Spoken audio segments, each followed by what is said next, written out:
kalau mau menanggapi orang-orang yang memang kita sayangkan dalam arti kata saya menyayangkan anak muda yang mestinya berprestasi di dalam kancah nasional maupun dalam perpolitikan, tapi berangkatnya sudah dalam kondisi dan kelompok-kelompoknya tidak ada kata lain selain menyinyir, menjelekkan orang, memojokkan orang, intoleran. Padahal tanpa disadari mereka sendiri yang intoleran. Mencari-cari kesalahan orang. Kalau tidak dapat direkayasa dibuat orang itu salah. Contoh masalah pembangunan JIS dan lain sebagainya. Itu kan pokoknya dicari-cari. Jadi yang sebenarnya intoleransi itu karena tidak bisa move dalam kekalahan 2017.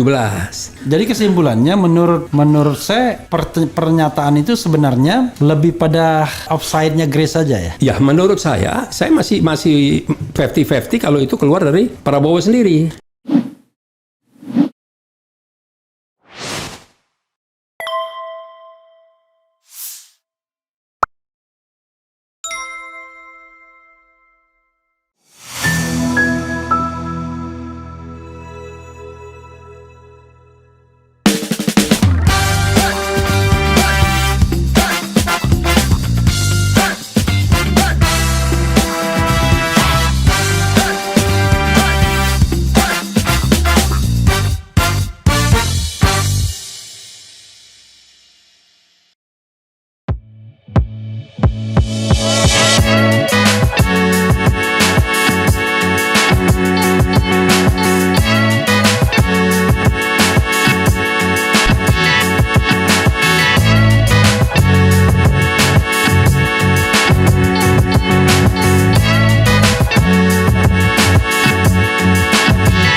Tapi kan kalau kita lihat Pak Prabowo juga dulu dekat dengan kelompok-kelompok intoleran tuduhannya.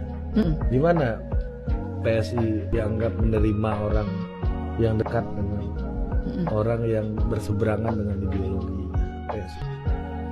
Ya, itu memang kita kritisi, tapi beliau dalam sebuah percakapan santai gitu ya. Siratnya saya lupa kata-kata persisnya, tapi tersiratnya dan ada eksplisitnya juga, cuman word by wordnya saya lupa. Kurang lebih beliau menyiratkan penyesalan lah pernah ngambil langkah itu.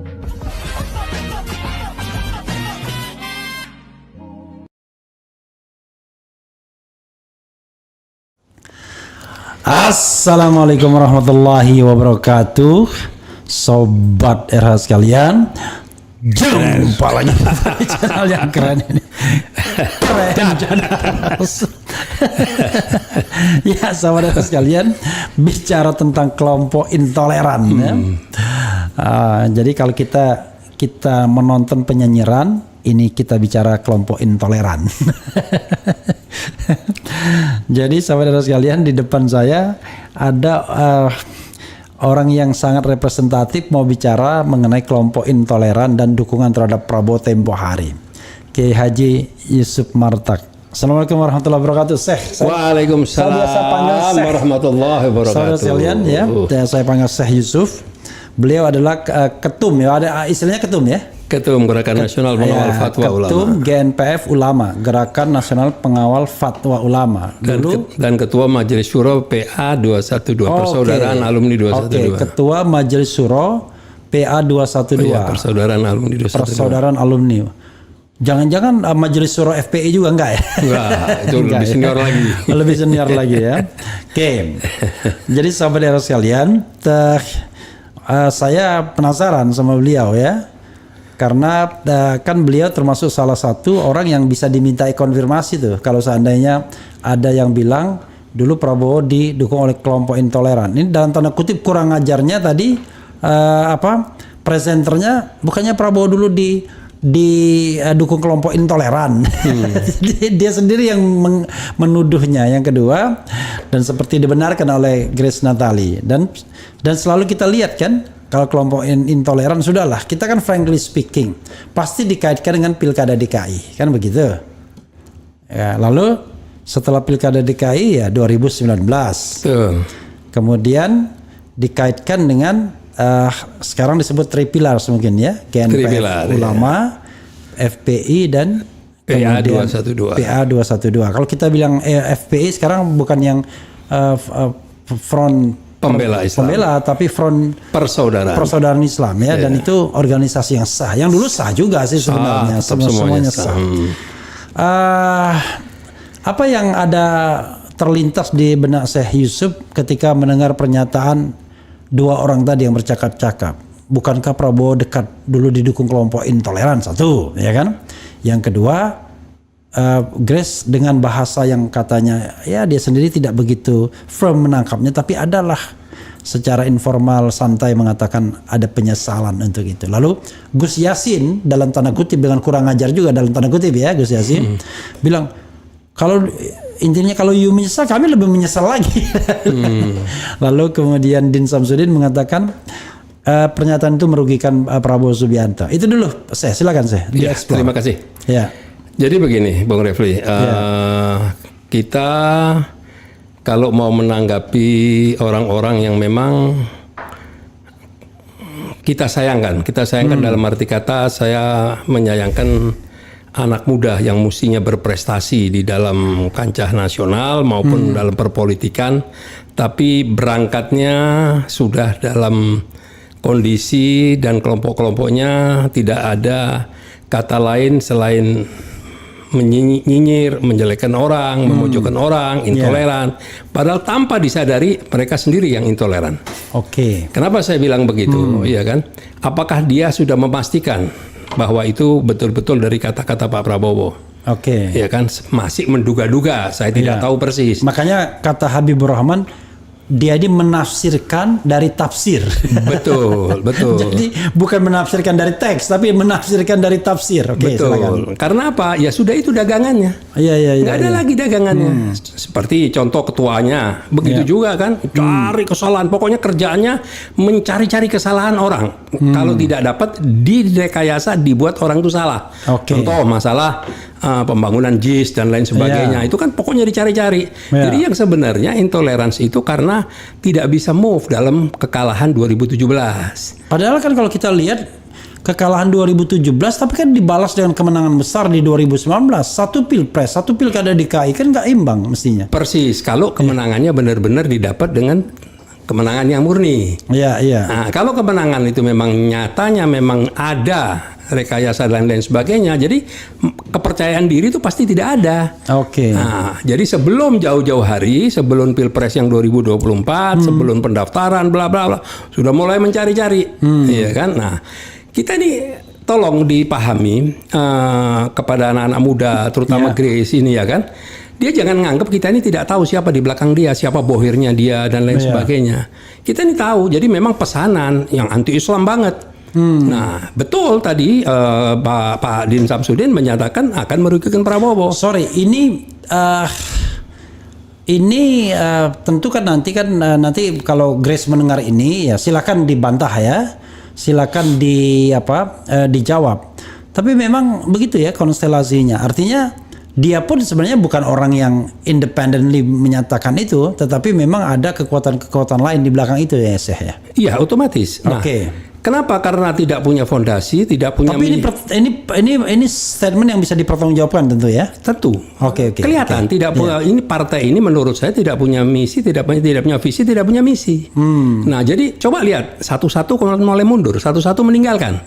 Contoh dulu waktu itu ada Tamara Amani. Tamara Amani, saya sangat dekat orang tuanya. Samara Amani ya. Iya. Samara Amani ya. Orang tuanya orang baik, bla bla. Tapi begitu masuk ke partai ini, liar menurut saya saat itu ya. Tapi penilaian ya, opini ya. Iya. Tapi alhamdulillah belakangan akhirnya meninggalkan. Jadi ini sebenarnya partai ini sudah mendekati tamat menurut saya gitu ya kan. Bukan saya mengecilkan, tidak. Tapi berpolitiklah yang santun, yang ini tunjukkan seorang anak muda yang berprestasi, ya kan? Nah, supaya apa? Masuk ke wilayah ke jenjang perpolitikan nasional, bisa bersaing, berkompetisi dengan yang lebih senior. Hanya berkunjung ke Pak Prabowo, ya kan, ke Prabowo, terus tahu-tahu tiba-tiba menduga-duga kata-kata itu. Nah, yang herannya, tapi tadi saya baru dengar dari Bung Refli kalau Habib Rahman sudah sedikit mengcounter. Sebenarnya kalau saya jadi Prabowo, dia langsung dong yang akan mengcounter. Nah, kalau memang itu benar, saya juga ada dengar selentingan ya. Jadi memang ada selentingan-selentingan. Jadi kita ini sudah dihianati, kita pun difitnah. Kenapa saya bilang begitu? Dari salah satu yang saya dengar dari salah satu keponakan atau apalah, ya kan? Itu yang menyatakan bahwa Pak Prabowo dihianatin. Dihianatinya apa? Proses sedang berjalan di Bawaslu dan di MK, tapi kita meninggalkan diri. Kita itu maksudnya kelompok pendukung. Kelompok pendukung. Asik. Nah, dianggap melarikan diri, meninggalkan Indonesia ke luar negeri. Padahal dibalik. Justru saya yang didatengin untuk meninggalkan Indonesia karena nama saya, nama Munarman, nama Sobri Lubis, nama Slamet Ma'arif sudah masuk list yang akan diproses, dipanggil lah. Saya tidak tahu salahnya apa. Saya tantang, saya bilang saya tidak perlu. Anda tidak perlu menakut-nakuti saya dan tidak perlu menyuruh saya pergi. Nah, karena memang benar ada 2 teman yang memang saat itu telah dijadikan tersangka. Yaitu? Ya saat itu Haikal Hasan dan Bahtiar Nasir. Oke. Haikal Hasan, Bahtiar Nasir untuk masalah yang katanya TPPU ya, bukan masalah lain kan? Nggak ada kaitannya sama perjuangan kita. Iya, masalah TPPU ya. TPPU, gitu. Nah, jadi kita didatangi dan kita diminta meninggalkan. Lu alasannya apa? Saya bilang kan yang ada masalah kan 2 orang. Kenapa harus kita? Oh enggak, ini nama-nama antum, nama gini-gini. Saya bilang enggak, kita tidak akan berangkat. Nah, jadi kalau sekarang dibilang kita meninggalkan, justru kita ini yang dibohongi, Bung Refli. Katanya kita mau ijtima yang ketiga. Ya, kita lompat dari yang ketiga dulu nih. Mengeluarkan rekomendasi. Ijtima ketiga akan mengawal BPN, ya Badan Pemenangan Nasional Prabowo untuk menyampaikan bukti-bukti kecurangan ke Bawaslu. Oke, jadi ijtima yang ketiga itu pasca pemungutan suara ya berarti ya? Pasca, betul, pasca pemungutan suara. Ya, mudah-mudahan saya nggak salah ketiga ya. Nah, ditentukan waktunya yaitu setelah sholat Jumat. Setelah sholat Jumat, kita saat itu mengadakan aksi dan setelah itu BPN akan didampingi oleh keumatan untuk masuk menyampaikan bukti-bukti kecurangan. Tahu-tahu pagi hari, saya dapat bocoran foto sekitar jam 10 sudah ada dari partai tersebut yang mendatangi Bawaslu menyerahkan bukti kecurangan. Nah, jadi kita ini sama aja dengan dibohongin. Kita sudah melakukan aksi untuk memprotes ke Bawaslu, tapi tidak ada. Buktinya katanya sudah diserahkan di pagi hari. Buktinya ditunjukkan bahwa sudah diserahkan saat itu. Nah, akhirnya mau tidak mau ya kita bilang harus jelaskan ke masa yang sudah berkumpul depan Bawaslu. Akhirnya naiklah mereka ke mobil komando, dijelaskan saat itu bahwa kita sudah menyerahkan bukti-bukti kecurangan. Nah, itu. Nah, sekarang yang menjadi pertanyaan, apa yang disesalkan dan apa yang dilakukan, ya kan, oleh keumatan, termasuk kalau dari kata-kata yang disampaikan oleh Grace, yaitu intolerans, kelompok intolerans dalam kurung Islam. Apakah masuk di akal? Umat Islam ini penduduk mayoritas terbesar di negara Indonesia. Kan tetap ada umat Islam yang mendukung Pak Jokowi, ada yang juga mendukung Pak Prabowo. Bagaimana bisa disetting semuanya mengkhianati? Apa yang dimaksud mengkhianati? Apa yang dimaksud meninggalkan? Kan nggak ada kejelasan. Tapi Syekh, kembali kepada premis yang digunakan oleh Grace dulu, kita selesaikan itu ya. Menurut Syekh, sebenarnya ini misinterpretasi dari Grace ya, atau sebenarnya memang ada semacam penyesalan itu dari Prabowo? Ya, kalau pertemuan itu bermakna antara Partai Solidaritas Indonesia dengan Partai Gerindra, Grace bertemu dengan Prabowo, ada makna dalam pertemuan itu, pasti itulah yang akan diangkat. Iya. Cerita dari pertemuan itu, tapi kan mungkin tidak ada yang bermakna.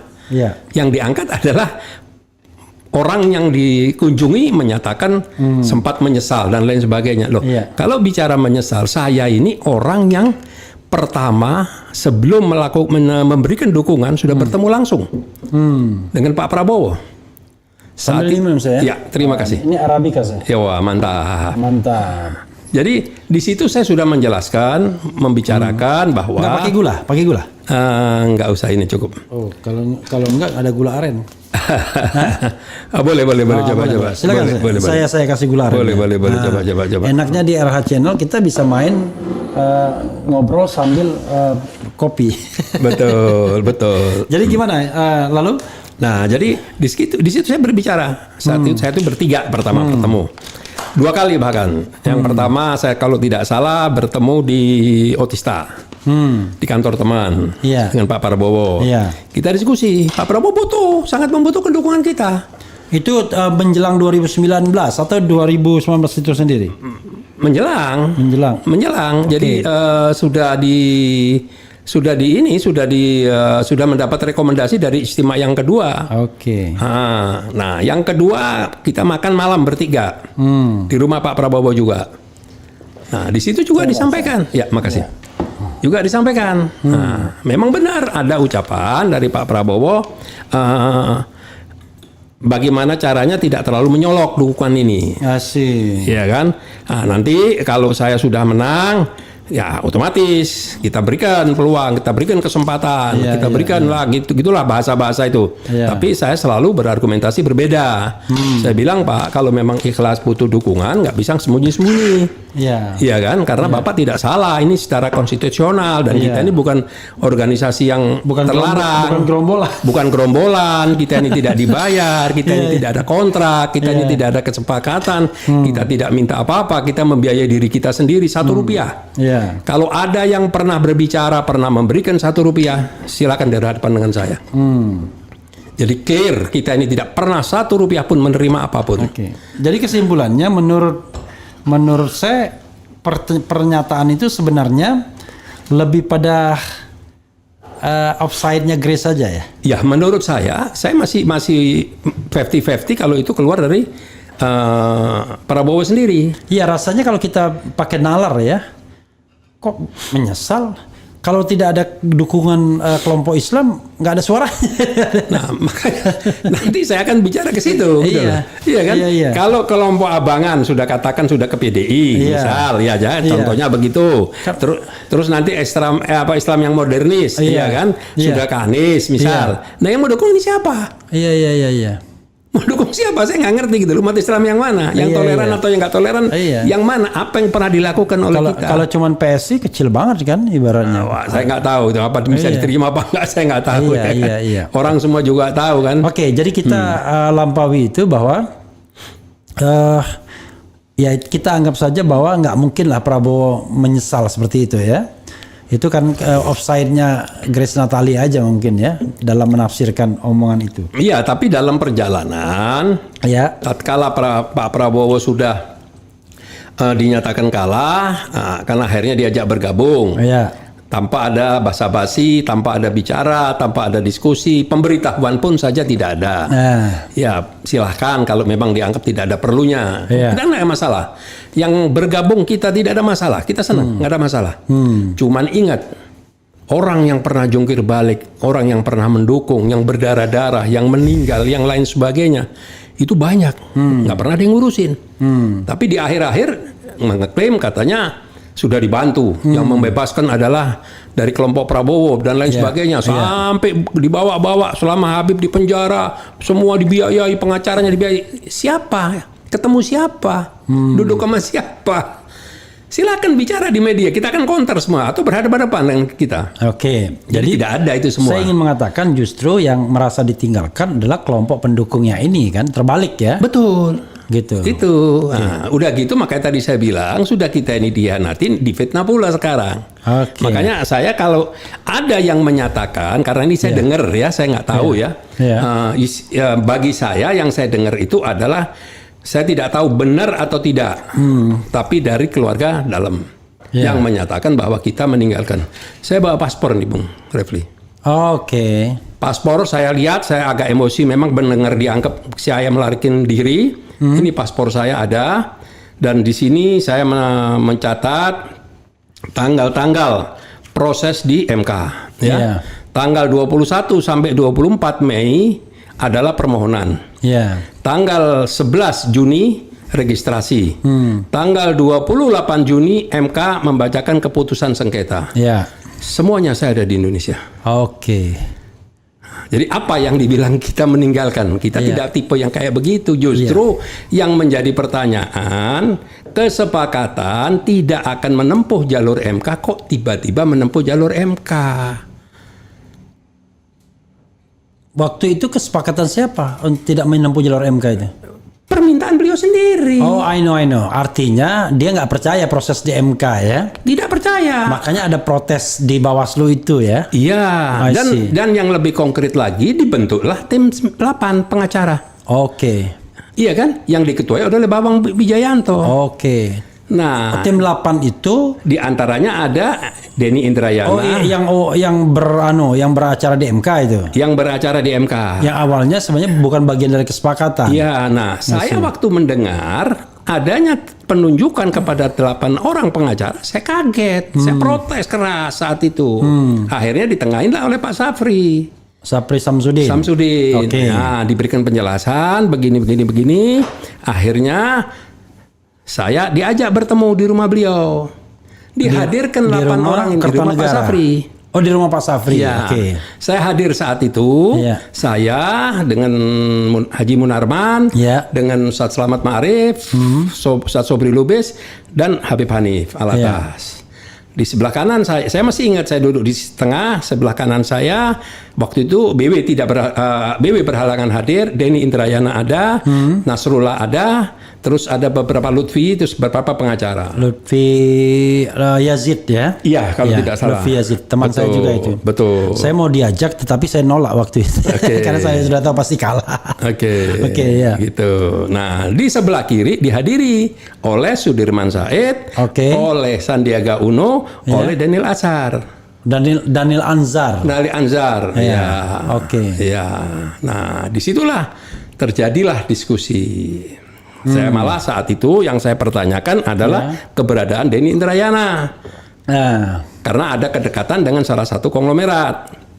Oke. Nah, bagaimana dia akan duduk sebagai pengacara sementara dia punya kedekatan dengan salah satu konglomerat? Oh, itu Mekarta ya? Iya. Oke, kita tidak sebut namanya siapa ya? Iya, saya tidak mau sebut namanya. Iya. Oke. Tapi satu saat saya akan siap untuk buka-bukaan semua gitu. Jadi kita ini prolog aja dulu, Bung Refli, gitu loh. Karena hati-hati, saya ini orang yang ngikutin detik per detik. Oke. Nah. Ini Syekh Yusuf ini ensiklopedi berjalan kalau saya begini. Oke, minum dulu saya, santai saya. Jadi,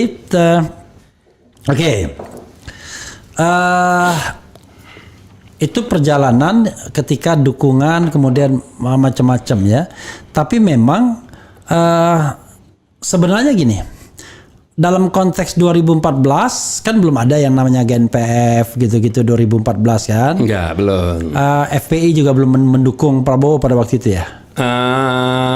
Kalau kontraknya 2014. 2014 saya pernah mendengar dari sumber yang A1 yang akurat, Pak Prabowo mengingkari pertemuan 2 kali dengan Habib Rizik.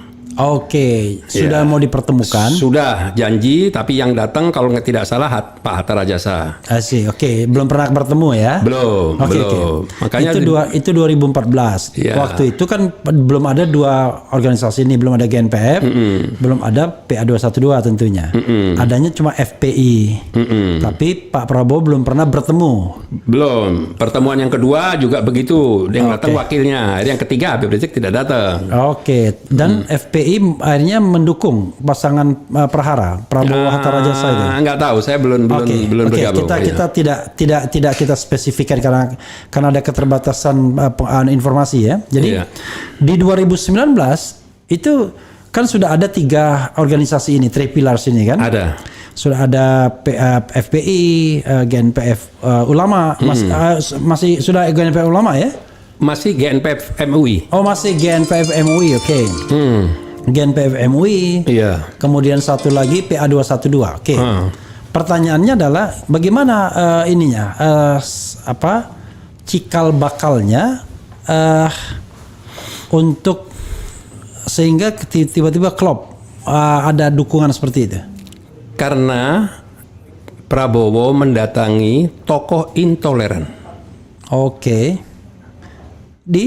Kalau menurut Grace. Iya. Padahal tokoh intoleran itu Habib Rizik. Habib Rizik. Padahal Habib Rizik adalah tokoh yang sangat toleransi. Kenapa saya bilang toleransi? 2014 dikecewakan, 2019 begitu dikunjungi di Mekah dengan satu. Oke, sorry. Waktu itu Prabowo datang ke Mekah. Oke, ini firm ya, datang ke Mekah bertemu. Setelah acara di Sahid. Oke. Ada yang membuat acara di Sahid, keluarlah rekomendasi. Ya. Ada yang dicalonkan, rekomendasi itu menyebut nama lah ya. Ada Prabowo, ada Yusril, ada Zulkifli, bla bla, ada Anies, segala macam lah. Berangkatlah mereka ke Mekah. Coba bayangin baiknya santunnya Habib Rizik. Diterima sebagai tamu terhormat, setelah itu bergandengan tangan, foto. Pulang otomatis seperti dapat cek kosong Prabowo. Oke. Iya, langsung. Dan ketika Habib Rizik menyatakan mendukung Prabowo, maka otomatis GNPF ikut, kemudian PA212 ikut juga. Otomatis ya. Iya. Yang lebih ini lagi Bung Rifli, kandidat lain mati, nggak bisa jalan. Misalnya? Ya seperti saat itu Pak Gatot Nurmantio. Oke. Ya kan, karena partai yang memungkinkan adalah Gerindra. Iya. Nah, calon lain susah mendapatkan partai lain gitu, dan sudah ini seolah-olah udah di restui Habib Rizik. Oke. Gitu. Oke. Jadi intinya adalah memang inisiatif untuk minta dukungan itu ada di Prabowo ya. Dan inisiatif itu pertemuan langsung antara Prabowo dan Habib Rizik di Mekah. Iya. Setelah itu foto, dan itulah yang dikapitalisasi dan sebagai sign bahwa Habib Rizik mendukung Prabowo, kan begitu. Betul. Dan lalu diikuti oleh jemaahnya ini. Betul. GNPF Ulama. Betul. GNPF MUI atau Ulama? MUI. Akhirnya berubah ke GNPF Ulama. Sudah berubah ke GNPF Ulama. GNPF Ulama, PA212 dan FPI sendiri kan. Mungkin juga beserta organisasi lainnya ya yang terafiliasi. Oke. Tapi kalau sepanjang yang saya tahu, kan sebelum ada dukungan Habib Rizik itu kan ada berapa kali ijtima ulama? Ya, ijtima ulama yang pertama. Ya, itu kalau bisa bulan apa, tahun berapa? Waduh, persisnya lupa saya. Atau tahun aja. Tahunnya 2019 juga. Oh, 2019 semua? Iya, 2019 juga. Oke. Nah, saat itu kita mengundang 5 partai. Oke. Ya, Gerindra, PKS, PAN, Berkarya, PBB.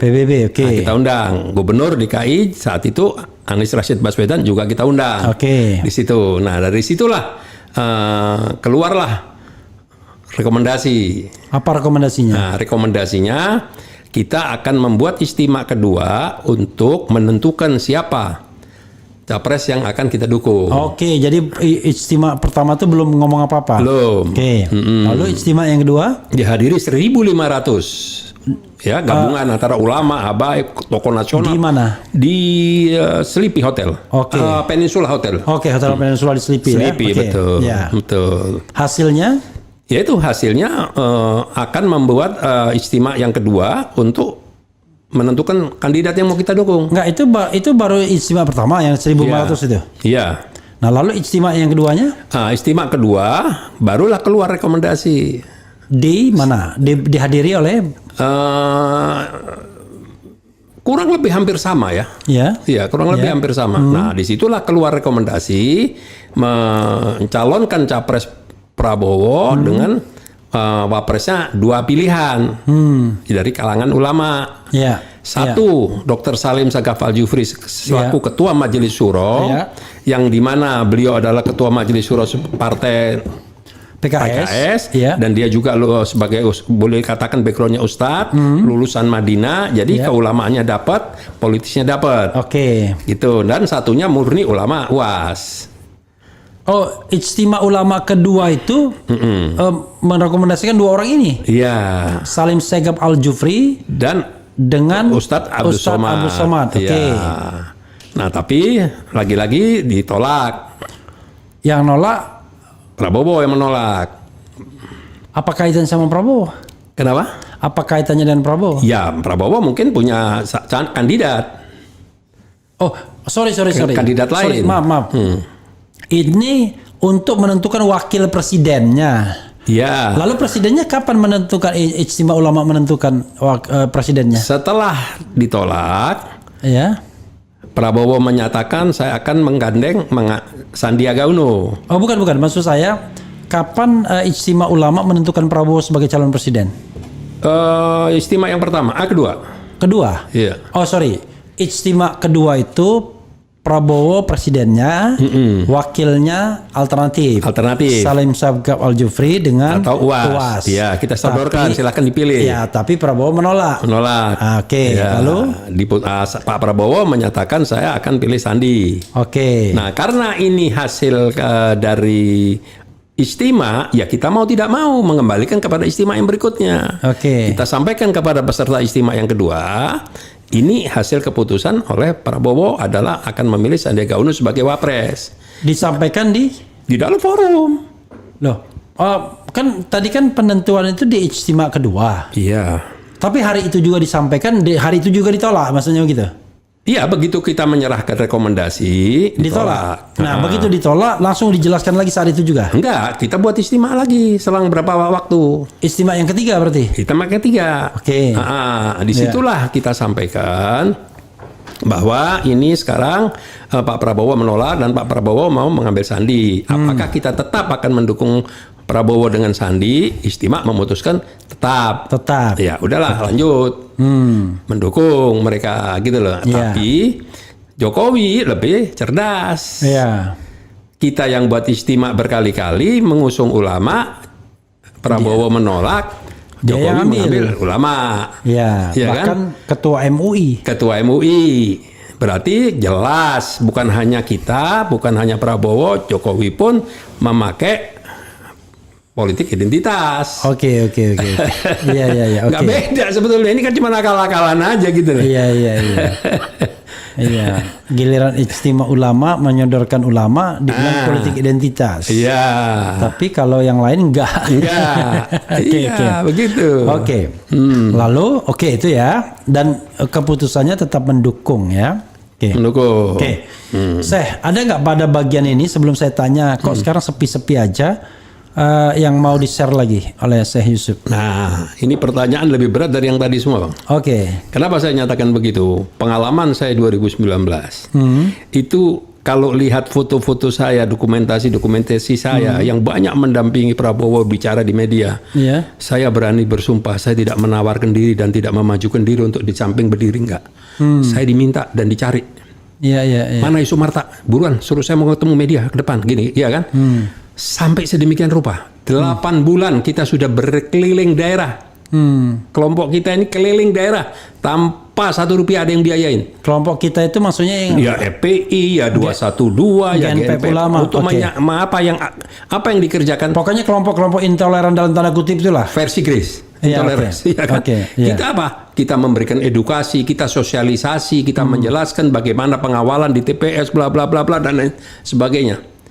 Nah, itulah yang menjadikan kekecewaan kita. Itu yang menjadikan kenapa kita menyatakan kita ini kecewa, karena apa?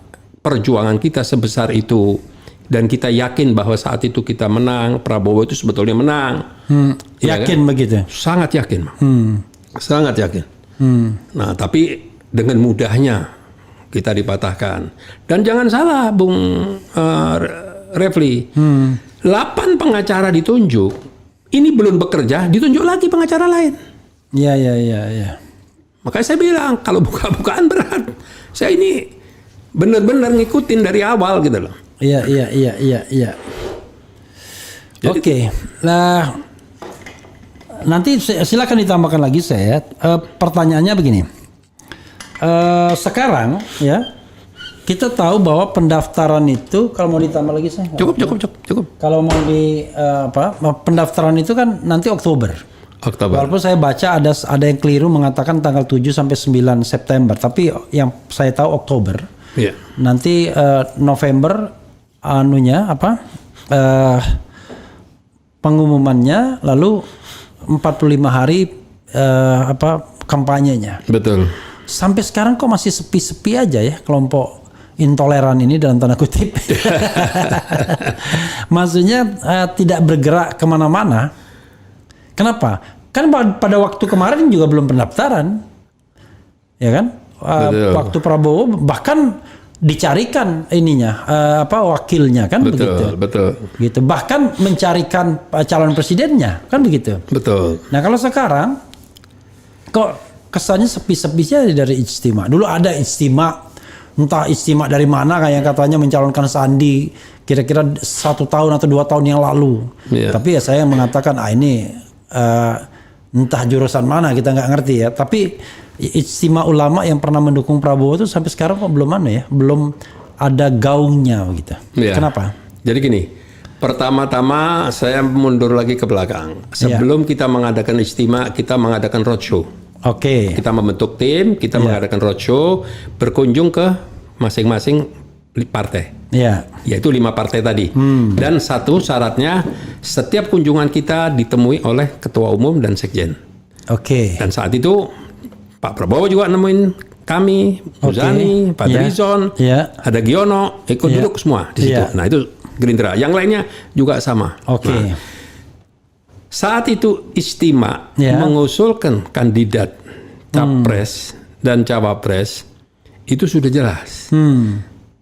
Di setting atau dikerjakan dari awal dengan diundangnya 5 partai. Hari ini kan kita tidak punya komunikasi dengan partai-partai yang mendukung kandidat ini. Bahkan terkesan partai-partai itu takut dan menghindari yang pernah mengecewakan juga kita semua. Yang berseberangan jauh dengan kita semua. Oke. Nah, tapi itulah politik kan, hari ini itu teman, politik. hari ini teman, besok lawan, itu kan biasa. Saya setuju. Jadi kita juga mendiskusikannya, kita juga membahasnya intens, bahkan semalam pagi. Daripada kita berseberangan jauh dan kita sebut aja lah dulu Nasdem gitu kan. Betul. Nasdem kan dulu mencalonkan Ahok kan, berhadapan dengan Anies kan, yang didukung oleh kelompok intoleran dalam tanda kutip ini kan. Betul. Nah, jadi kita hati-hati karena satu tidak ada permintaan dukungan kepada kita. Asik. Kita memang sengaja kita tidak mau masuk lubang yang 2 kali. Yang boleh masuk lubang 2 kali hanya keledai. Nah, satu itu ya kan. Yang kedua, kalau kita salah mengambil langkah, terus tiba-tiba nanti ditolak atau banyak ditentang, kenapa harus bekerja sama dengan partai gini-gini? Nah, inilah yang harus kita hati-hati dan benar-benar gitu. Nah, jadi kita tidak mau gegabah. Dan kita juga melihat dari situasi politik. 3 kandidat semuanya belum ada tanda-tanda mau menggandeng siapa cawapresnya. Nah, jadi kita pertama berbeda antara 2019 dengan 2024. Kita tunggu sampai siapa kandidat yang akan digandeng. Ya, kita kalau mau ngomong ya ngomong to the point ya, kita mungkin tidak ke kanan, tidak ke kiri, ke tengah. Ya kan? Kalau ke tengah kan berarti ke Anies. Anies bukannya kanan. Kenapa? Kanan kalau Anies ya. Dulu, sekarang di tengah. Anies sekarang di tengah. Dalam arti kata dia mengambil jalan yang netral, kanan kiri dia, supaya dia bisa punya kedekatan kan. Kita berikan kebebasan. Jadi kita tidak. Tapi kan kalau kita bicara sekarang justru spektrumnya Prabowo bergerak dari kanan ke kiri sekarang kan. Betul. Tapi kalau dengan 3 ini, Ganjar kiri juga, tengah kiri, tengah kanan. Gitu. Betul. Tapi kita menganalisa karena ada 3, kita anggap kanan, kiri, 1 tengah. Biar gampang penyebutan, tidak repot. Iya, cuma sebagai penyebutan saja gitu. Jadi supaya kita jelas ya kan. Nah, kalau itu nanti sudah ada kejelasan, mungkin kita akan membuat satu keputusan melalui forum apa nanti kita lihat. Saya tegaskan ya. Intinya saya mau tunggu dulu apakah Anies ini bisa nyalon apa enggak, kan begitu? Di antaranya. Itu diantaranya. Yang kedua siapa wakil presidennya, kan begitu? Betul sekali. Artinya tidak seperti relawan. Kalau relawan itu kan nggak peduli siapa wakil presidennya, yang penting Betul. presidennya Anies. Kalau ini Betul. enggak, bisa nyalon apa enggak dan siapa calon wakilnya. Betul. Itu yang kita khawatir. Ya, kalau klop Betul. bisa jalan. Betul. Kalau nggak klop nggak jalan. Let's say saya tantang saya. Kalau misalnya wakilnya Ganjar nolak, mungkin. Itu kan nggak mungkin. Ya, tapi kan ada di wacana-wacana kan politik kan siapa bilang nggak mungkin. Betul. Cuman kan PDI kan mana mungkin dia mau taruh nomor 2. Ya, kalau misalnya dia melihat bahwa ini pertarungan keras antara Jokowi dan Mega, Jokowi ke Prabowo, Saya nggak punya. Memang banyak yang menanyakan begitu. Saya justru malah menyampaikan itu mustahil. oke. Kalau Anies di nomor 2 kan sudah pernah di 2019. Anies tidak bersedia. Iya, Saya iya. komunikasi langsung dengan Anies saat Dan itu. saya kira Anies nggak akan bersedia juga. Iya, kalau apalagi nomor 2 sekarang. betul. Anies Puan misalnya. Kalau Anies Puan ya itu beda lagi kan. Tetap kendali dipegang Anies. Nggak akan ada soal. Ya kita lihat nanti bagaimana.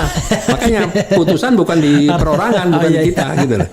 Artinya saya udah bisa bayangkan kalau Anies AHY mungkin saya pribadi nggak akan masalah. Iya kan pasti ada kriteria-kriteria tertentu Bung Refli ya. Ya. Nah, ada yang mungkin oke ini tidak. Ya. Kan ada kita juga punya mengkaji beberapa kandidat gitu ya. Ada berapa 5 apa 6 kan ya. Yang paling resistensinya paling rendah itu siapa? Oke. Ya, kan, resistensi dalam arti kata sulit untuk di BD, kasus mungkin tidak ada dan lain sebagainya. Nah, itu kan paling tidak sudah mulai kelihatan kan? Ya, Nah, tapi kalau resistensinya rendah tapi nggak bisa nyalon juga percuma aja kan? iya percuma. Betul. Karena slot itu memang sengaja dibatasi. Kan? Jadi ada juga kandidat yang bagus tapi nggak yakin ini pasti mau.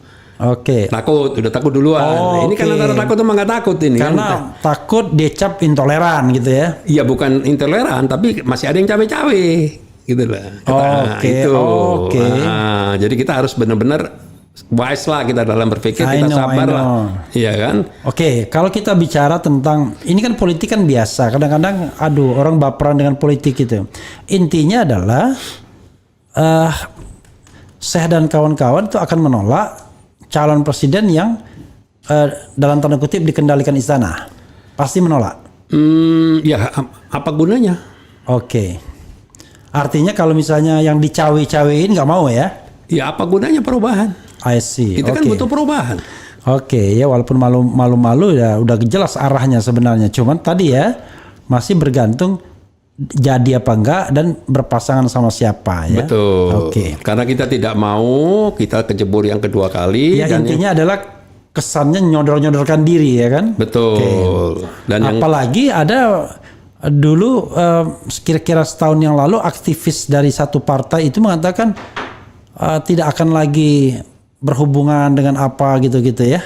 FPI gitu-gitu. iya selalu. Gitu. Selalu begitu. Saya juga dengar dari Nasdem juga ada yang menyatakan punya resistensi tinggi dengan Habib Rizik dengan kita lah. Saya sampai jawab, emang kita ini nggak resistensi? Kalau mereka nggak suka sama kita juga nggak suka.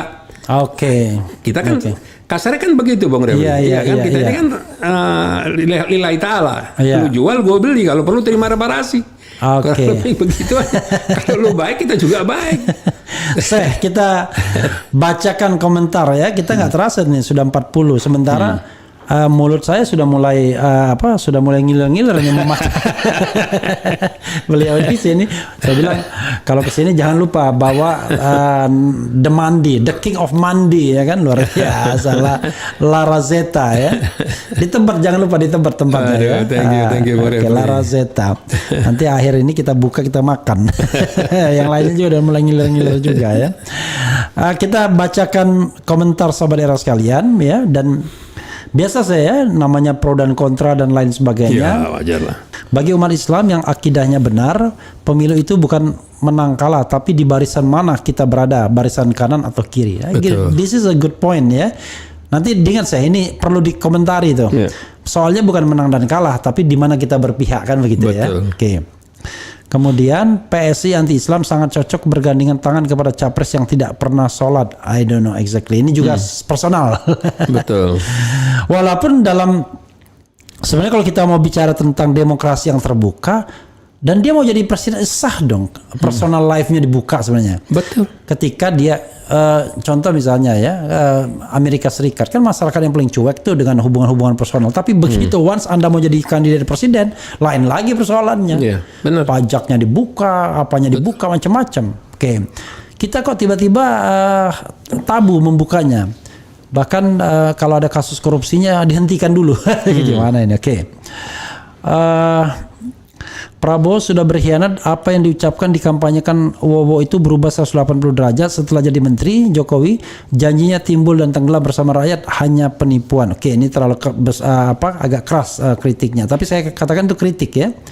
Jangan pilih PS sama PSI. Oke. Ini ada kritik juga dari Lucky Tremonti, Pak 08 kalah, 08 itu Prabowo ya. Ya karena kelompok-kelompok kayak gini yang terlalu vokal soal keagamaan yang sangat tidak relevan terdengar di negeri ini. Oke. Contoh lah Habib Lutfi bin Yahya yang sangat nasionalisme. Wah ini mengadu Habib. Senjata paling kecil itu Iya. dipakai. Jadi ya terserah Syekh ya. Iya. Cara aman biar selamat ya ikut ulama hatinya lebih bersih, otomatis berpikirnya lebih jernih, berpikirnya maksudnya ya. Ulama bertindak tidak untuk pribadi tapi demi agama dan umat. Oke. Dulu saya tuh dukung Pak Wowo karena ikut ulama, sekarang pindah pilih Pak Anies. Oke. Pak Wowo itu maksudnya Prabowo ya. Kadang-kadang netizen ini itulah. Prabowo menyesal didukung oleh kelompok Islam menurut Ketum PSI. Jika benar maka haram untuk memilih Prabowo. Jangan main haram-haraman ya. Jangan sesuatu yang dihalalkan oleh Yang Maha Kuasa tiba-tiba kita haram-haramkan ya. Kemudian kecuali kalau ada fatwanya ya, gitu. Dari dulu saya nggak suka Anies ya, beda lagi. Wong zaman lagi heran sama Rifki Harun. Oh apa nih? Saya bilang Rifki Harun lagi ya. Oke. PSI Partai Pro ngahok, dukung Bowo dan Bowo nyesal didukung umat Muslim dan ingat juga sebelum ngahok menista. Oke, ini kita tidak usah balik-balik kepada masa dulu ya.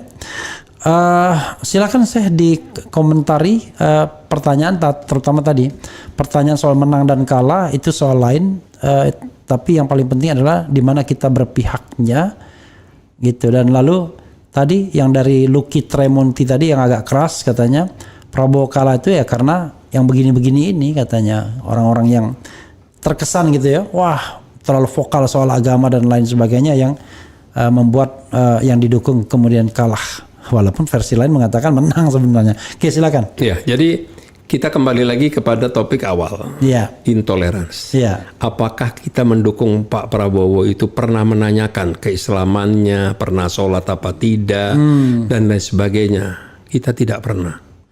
Oke. Kurang apalagi toleransi, apalagi yang diperlukan? Iya. Kita punya toleransi ini sudah kebablasan. Iya. Kebablasannya kenapa saya bilang? Oh negara sudah hampir habis kok. Iya. Cuman sekarang aja orang-orang ini bazar-bazar dan lain sebagainya ini memang dibayar khusus untuk mengerjain, untuk melaksanakan itu aja. Oke. Terus gencarkan intoleransi lah, radikal lah, ekstrim lah. Apa yang pernah kita lakukan? Padahal kata saya Didu kemarin kita berusaha membuka RAPBN 2024, negara sudah bangkrut katanya.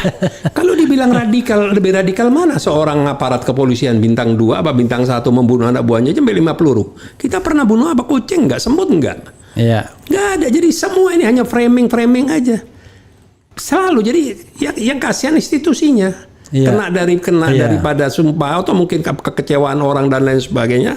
Yang bagus jadi kena keseret jadi jelek. Dan juga yang agak mengherankan itu ya tadi narkoba ya tidak, korupsi ya tidak gitu. Persis. Oke ya. Oke. Ini ada yang bilang di mana tanggung jawab Prabowo maksudnya ketika HRS dikriminalisasi dan pengawalnya dibantai. Padahal umat Islam emak-emak sudah berjuang nyumbang duit bahkan korban nyawa saat demo Bawaslu. Jahat banget. Ini mau diulang-ulang lagi sih atau udahlah anggap aja masa lalu? Enggak juga ya. Kita bilang itu sudah lewat, sudah masa lalu. Cuma ya. di mana ada capres dan cawapres dengan semangat ngumpulin duit dari massa dan dibawa pulang tuh duit nggak tahu dibawa kemana. Walaupun pokoknya berapa kurang tulus iya. apa, kurang ikhlas apa itu kan, mak-mak kayak begitu kan. Oke, saya lebih menyesal dulu 2 kali mendukung Prabowo. 1 komando ikut pilihan HRS. Kalau kita bicara tentang HRS ya, Habib Rizik Syihab, dia terkesan juga sangat hati-hati sekarang. Itu kenapa sih? Belum ada suara dia yang mengarahkan apa-apa. Saya mau frankly speaking beginilah, kalau mau jujur ya. Kalau kita bicara tentang misalnya ingredient, Ya. bahan mentah Betul. dari pemimpin ini. Kan Anies kan jauh sekali dianggap lebih merepresentasikan umat kan sebenarnya kan, dibandingkan Prabowo, dibandingkan Jokowi, dibandingkan Ganjar kan begitu. Maksud saya kita kan harus bicara apa adanya. Yang namanya orang itu ada kecenderungan kan, kayak Refli Harun, nggak bisa saya dibilang kanan banget.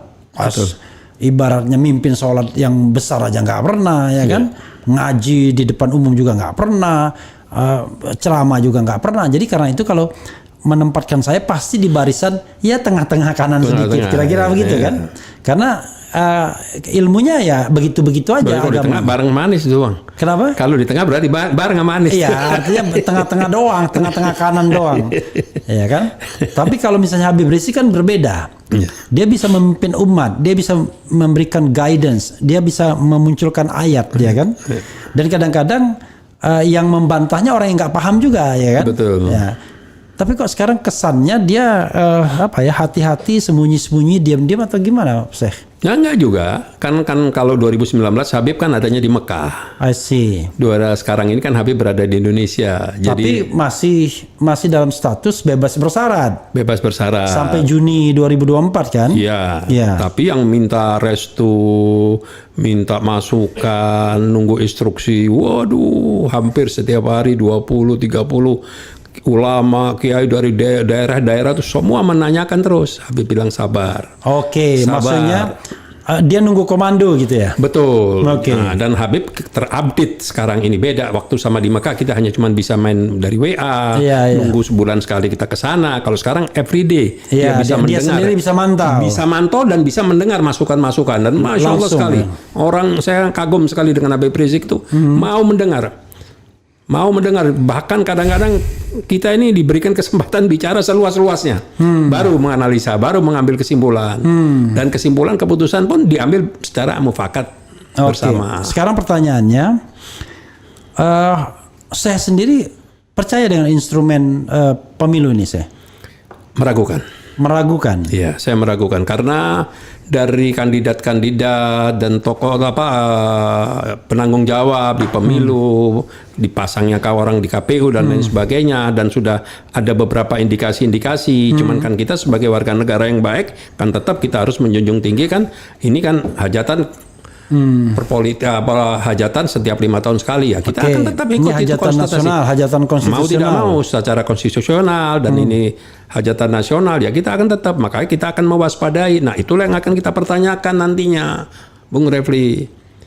Kepada kandidat yang akan kita dukung, kepada Anda punya nggak kapasitas untuk menjaga suara misalnya kan begitu kan?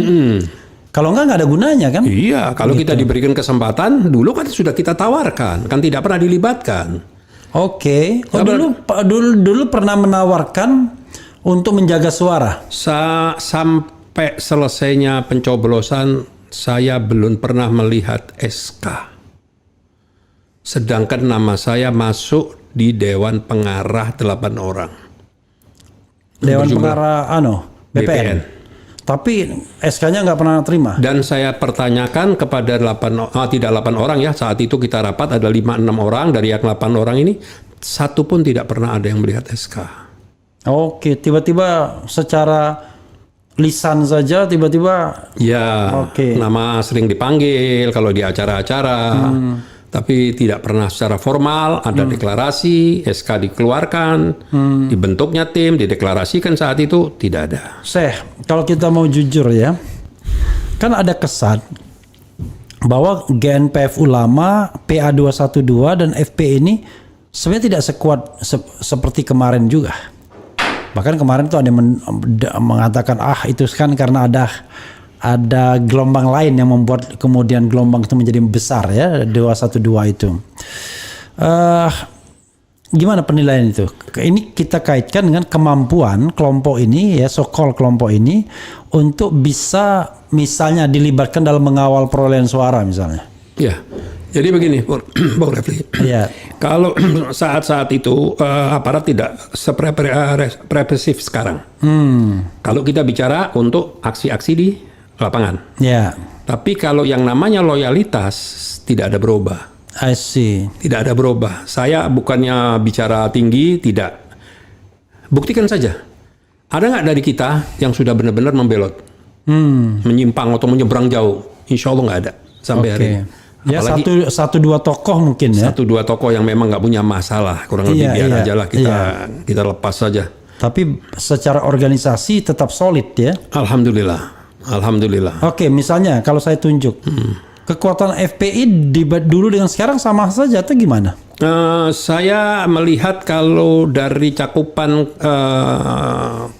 secara nasional kewilayahan lebih kuat sekarang. Ya, kita nggak bicara tentang organisasi terlarang ya saudara sekalian, karena Front Persaudaraan Islam itu resmi ya, sudah dideklarasikan, diakte notariskan, tetapi memang memilih untuk tidak mendaftar di kementerian karena memang ya tadi tidak mau menjadi terdaftar karena ada masalah-masalah sosial politik kan. Betul. Oke. Jadi kalau seandainya misalnya kelompok ini dilibatkan ya, let's say misalnya oleh kelompok tertentu, menurut saya akan signifikan.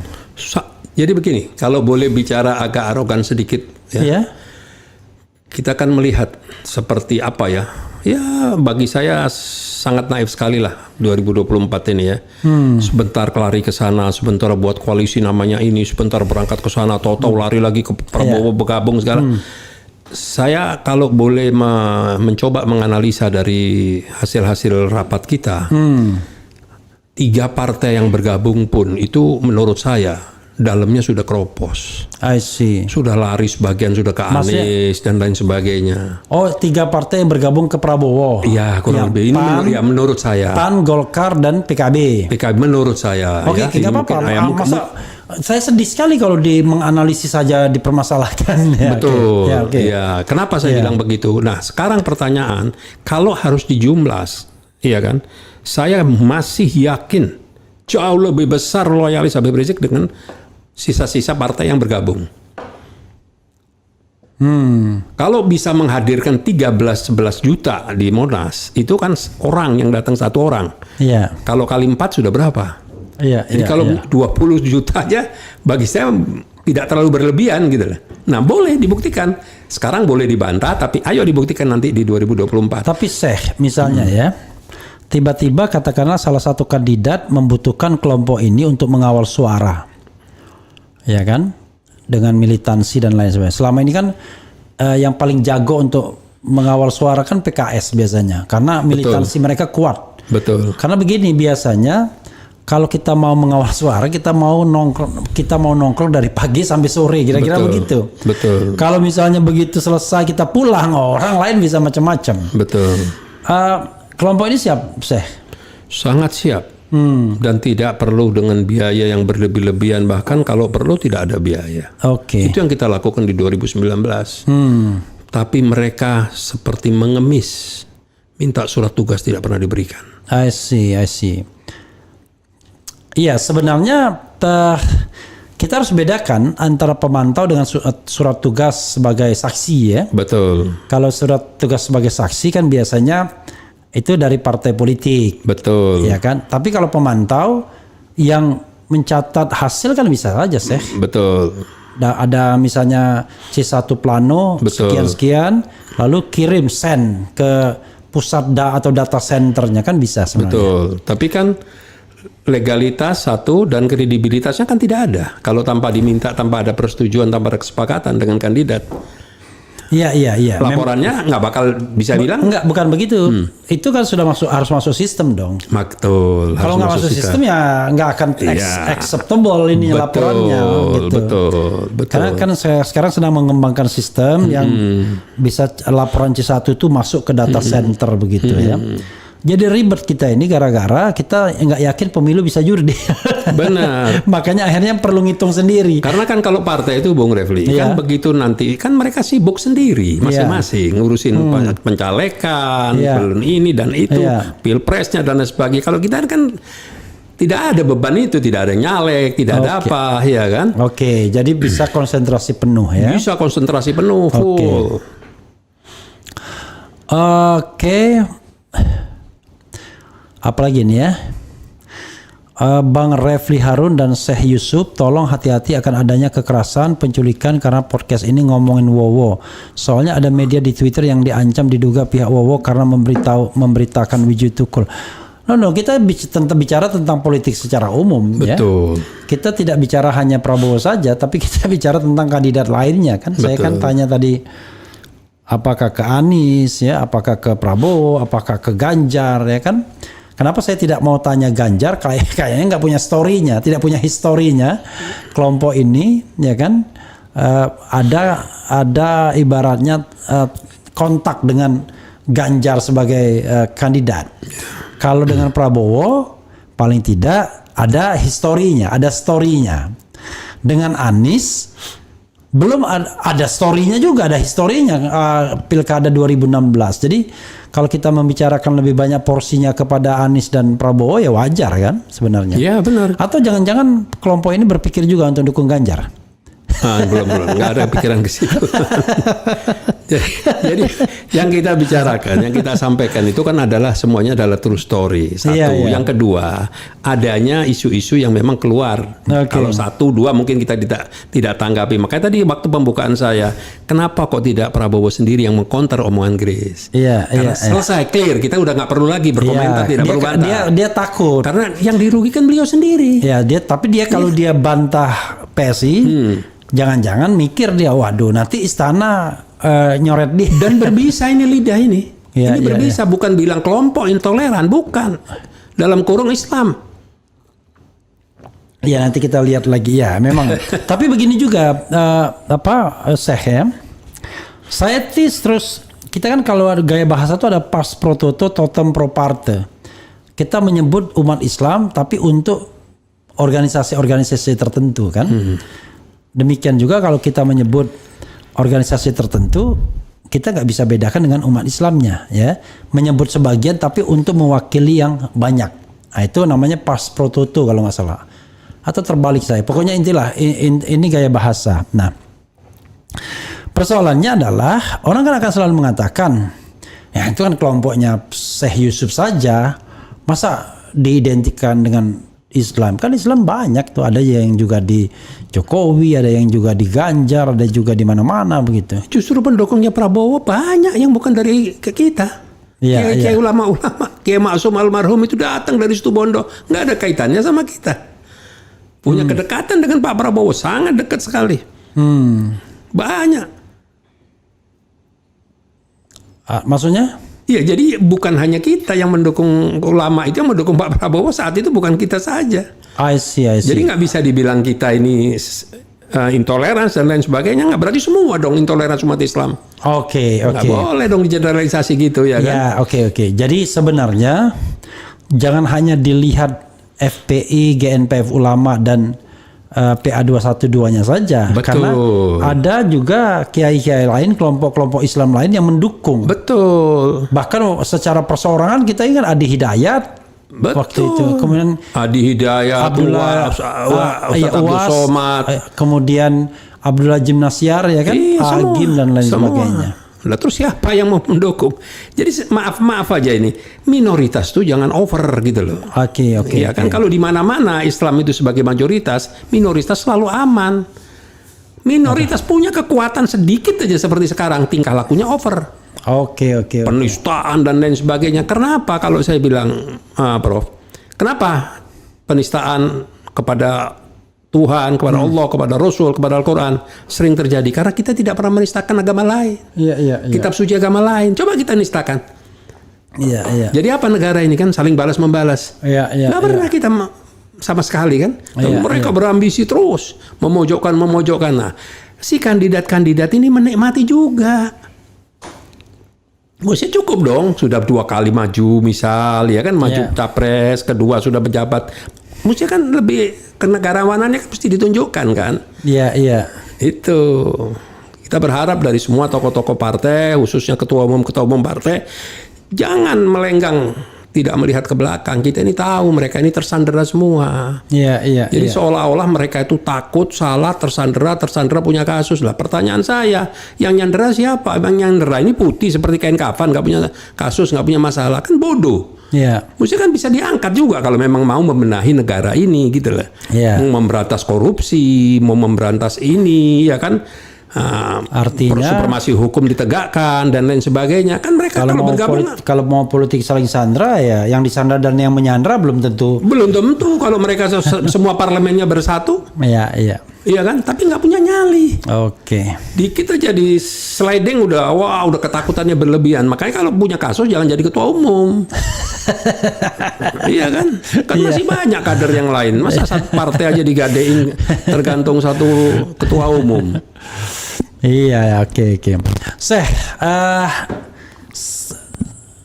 Closing statement kira-kira apa? Tapi di RH Channel ini saya bilang closing statementnya bisa berjam-jam, silahkan aja. Daripada nanti pas pulang, waduh saya belum menyampaikan itu. Silahkan Itu manusia. Ya, sampaikan semua apa yang ingin disampaikan. Ya Sampaikan kalau saya semua. nggak panjang-panjang, Prof ya. Saya ini orang yang istilahnya sudah cukup makan asam garam ya, dalam arti kata walaupun saya tidak pernah aktif mutlak di partai politik dalam arti kata, tapi saya ini kan kepingin mengadakan perubahan. Ikut berperan mengadakan perubahan. Bagaimana negara ini bisa kembali rukun, damai, yang mau beragama bebas dengan agamanya masing-masing, yang mau berusaha masing-masing, ya kan? Nah, terus supremasi hukum juga ditegakkan, aparat berlaku adil. Yang salah diproses, yang tidak salah jangan dipaksakan diproses dan lain sebagainya, agar terjadi keteduhan tidak memelihara orang-orang yang memang bermasalah. Saya punya masalah melaporkan 2 orang, ada yang setahun lebih, ada yang hampir 2 tahun, itu pun masih jalan di tempat. Nah, bagaimana mau kemana kita ini? Mau mengadu gitu kan, katanya negara hukum. Nah, satu, yang kedua sangat concern bagaimana caranya agar rakyat ini, masyarakat yang terpinggirkan, yang miskin ini bisa terangkat harkat martabatnya. Nah, jadi jangan seolah-olah pemilih negara ini malah terpinggirkan, tersisihkan. Nah, ini nggak bisa dipungkiri, jangan dijawab lagi, nggak perlu. Ini jelas kenyataannya begitu. Nah, yang kaya, yang sudah mewah, yang sudah menjadi konglomerat dan lain sebagainya turun ke bawah, bantulah rakyat ini, bantu pemerintah ini untuk menyelesaikan. Nah, terus hutang juga harus dihentikan, jangan terus-menerus seperti begini. Siapa yang mau membayar nanti? Nah, walaupun kalau kita nggak ngutang nggak bisa juga. Betul. Jadi sekarang kata Romai gali lubang tutup lubang ini. Yang jelaskan begini, Bung Refli, kalau orang itu dalam teori bisnis yang saya dengar, selama masih bisa hutang berarti dipercaya. Iya, boleh. Tapi kalau aset saya 10, dapat pinjaman 15. Nah, itu bagus, berarti saya dipercaya. Tapi kalau aset saya 10, saya dipinjemin 5, dikenain bunga tinggi, berarti saya sudah mulai terjerat. Nah, bagaimana nanti mau bayar, bagaimana? Nah, kalau itu hanya sifatnya hutang, berbentuk rupiah, membentuk mata uang, masih mungkin. Tapi kalau sudah berbentuk infrastruktur dan lain sebagainya. Jadi utang tapi kemudian dibayar dengan proyek dan lain sebagainya. Contoh masalah ini, masalah IKN. Ya kan, terus tiba-tiba dengan bangga tanpa mikir desainnya akan dibuat oleh satu negara, Cina. Loh, saya cuma memberikan ilustrasi, membangun rumah itu menggunakan desainer, arsitek desain. Itu kan dia mengerjakan semua, MEP-nya, listriknya, mekanikal, elektrikalnya, lobang-lobang, ini pipanisasi dan lain sebagainya. Berarti semuanya itu sudah diketahui oleh negara asing. Dia tinggal masukkan chip-chip aja di selesai. Saya pikir udah selesai. Mungkin tinggal dipencet, pindah atau meledak itu tempat itu. Mungkin ya, maafin ya. Mungkin ya. Jadi apa tidak ada yang mampu? Di sini ini sangat mampu semuanya. Nah, katanya sudah siap, katanya sudah mau selesai, katanya mau dibuat untuk di 2024 upacara dan lain sebagainya. Loh, kok baru mau menunjuk? Iya. Saya mencoba diskusi sama orang properti, dia bilang buat desain itu minim 3, 4, 5 bulan. Itu udah paling cepat. Ini 6 bulan buat ibu kota. Nggak ngerti saya pola berpikirnya bagaimana, saya nggak paham. Kenapa harus dipaksakan gitu loh?